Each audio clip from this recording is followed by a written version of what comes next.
Sementara itu, bagaimana kondisi terkini para pengungsi dan apa saja langkah yang dilakukan oleh pemerintah Kota Tangerang Selatan dalam menangani korban? Kita sudah terhubung dengan reporter Garuda TV Niken Cahyani langsung dari lokasi pengungsian untuk informasinya. Niken, bagaimana mungkin dari pantauan Anda lokasi atau situasi di lokasi saat ini?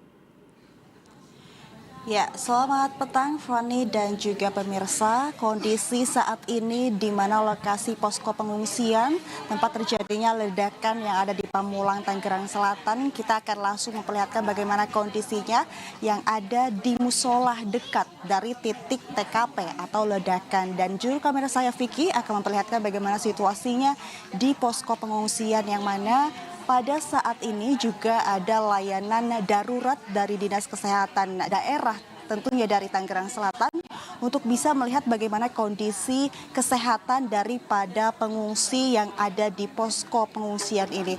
Dan Bang Fani juga pemirsa, total ada 80 warga yang terdampak dari insiden ledakan tersebut. 52 diantaranya ini sudah mengungsi di tempat posko pengungsian saat ini, yang mana memang didominasi dengan balita, lansia juga seperti itu Fani dan juga pemirsa, untuk bisa mengetahui lebih lanjut bagaimana kondisi dari korban yang juga sempat merasakan bagaimana ledakan itu terjadi. Saya sudah bersama dengan Ibu Aisyah. Selamat petang Ibu Aisyah.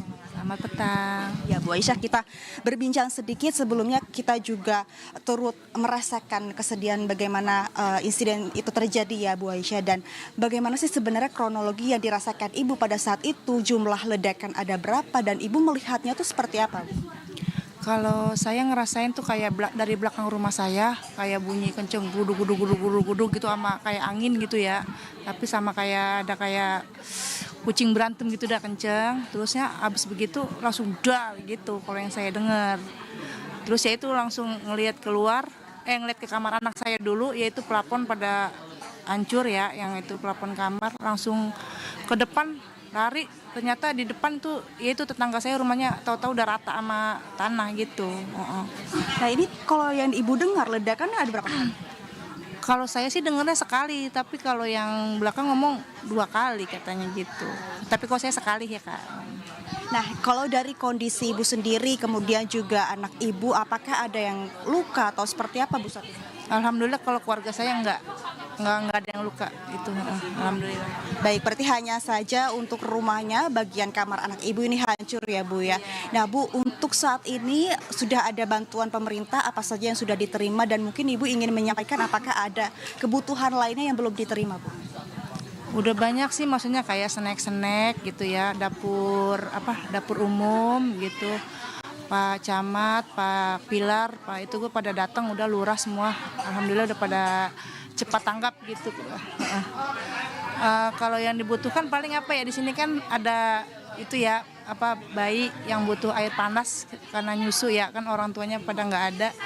Paling minta dispenser gitu ya, biar nggak minta air panas kemana-mana, nggak jauh kan, dapur umumnya ada di depan gitu Kak. Paling itu aja sih. Baik, nah berarti kalau untuk dari segi dapur sudah ada Bu ya, hanya saja pesannya adalah untuk anak bayi dibutuhkan air panas biar lebih cepat begitu ya. Nah Ibu mungkin harapannya Bu pada pemerintah itu seperti apa? Harapannya ya paling ya itu ya, maksudnya yang rusak-rusak gitu ya, terusnya sama terutama ini ya, maksudnya tetangga saya yang lebih parah ya, yaitu maksudnya rumahnya ya, anaknya itu kan kayak pakaiannya itunya kan nggak bisa diselamatkan ya, itu aja sih. Kalau saya mah hitungannya ringan ya, cuman plafon sama atas genteng gitu doang.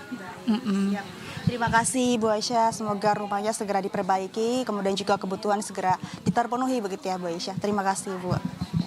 Ya, Fani dan juga pemirsa, itulah tadi pernyataan dari Ibu Aisyah yang memang juga sebagai korban yang terdampak rumahnya, yang menyatakan memang bagian kamar ini plafonnya sudah rusak dan diharapkan pemerintah dapat memperbaiki rumah dengan segera agar bisa kembali ke rumah seperti semula begitu Fani dan juga pemirsa. Dan memang kalau kami melihat untuk dari segi bantuan BPBD, kemudian Dinas Sosial dan juga Basnas hingga Dinas Kesehatan ini sudah berdatangan ke posko, sehingga segala bantuan ini juga sudah terpenuhi. Sementara itu, Fani, kita kembali ke studio.